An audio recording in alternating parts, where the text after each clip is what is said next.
Boa tarde. Olá, querido, olá, querida de Jesus, tudo bem? Vamos então à nossa meditação diária. Vamos orar. Bendito soberano Deus, Criador do céu, da terra, de tudo que há. Obrigada, Jesus, por estarmos aqui, por estarmos bem em tua presença. Pedimos, ó Deus, que o Senhor, venha acalmar a nossa mente, o nosso coração, para te buscarmos em espírito e em verdade, para te adorarmos, render-lhe graça. E bem dizer seu nome em todas as coisas. Bendito és tu, Senhor. E nós te adoramos, nós te amamos, nós confiamos e esperamos em ti.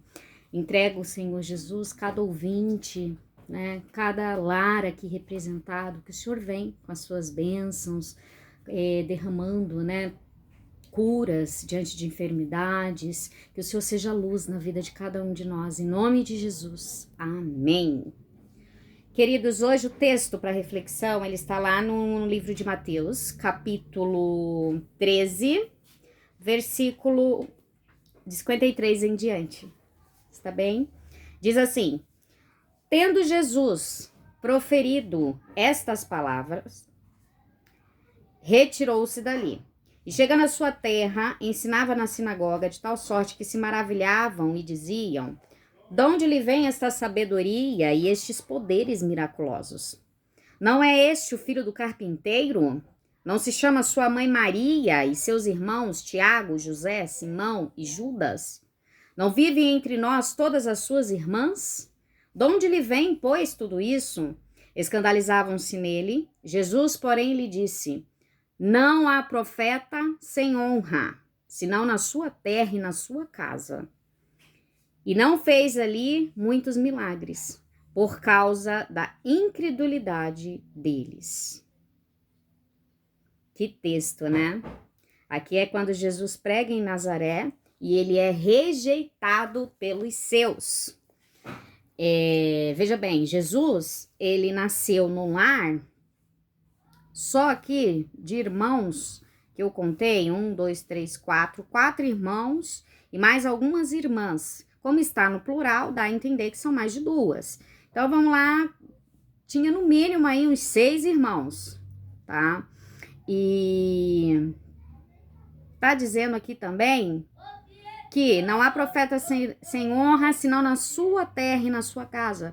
Ou seja, Jesus, ele era hostilizado dentro do seu próprio lar, né? Ele provavelmente era rejeitado pelos seus irmãos e os irmãos não davam credibilidade a ele, né?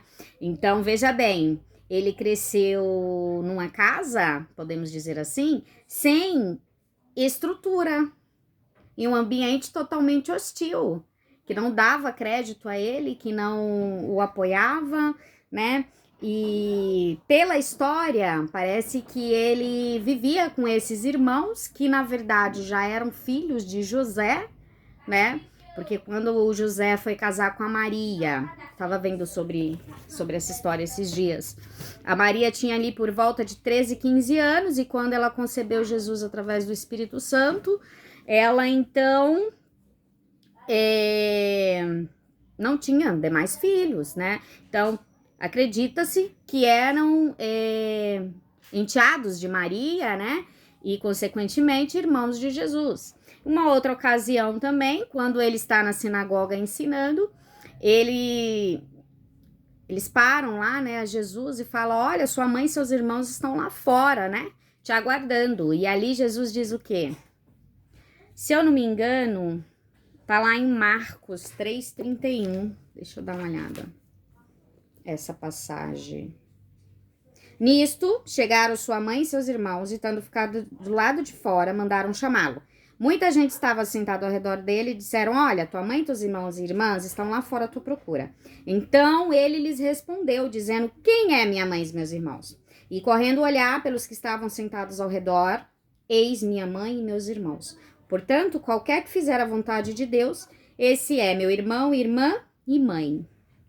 Então, por mais que Jesus nascesse, né, e crescesse num lar, assim, digamos, sem estrutura, porque, na verdade, Maria, se eu não me engano, era prima de Isabel. E o lar de Isabel e de Zacarias, que veio a ser os pais do profeta João Batista, né? Aquele sim, era um lar de amor e era um ambiente, digamos assim, acolhedor e um ambiente cristão. Jesus poderia ter nascido filho de Zacarias e da Isabel, sendo irmão de João Batista? Poderia. Entretanto, ele nasceu num lar totalmente sem estrutura e com toda essa perturbação, com toda essa dificuldade, digamos assim. Ele passou por tudo isso, né?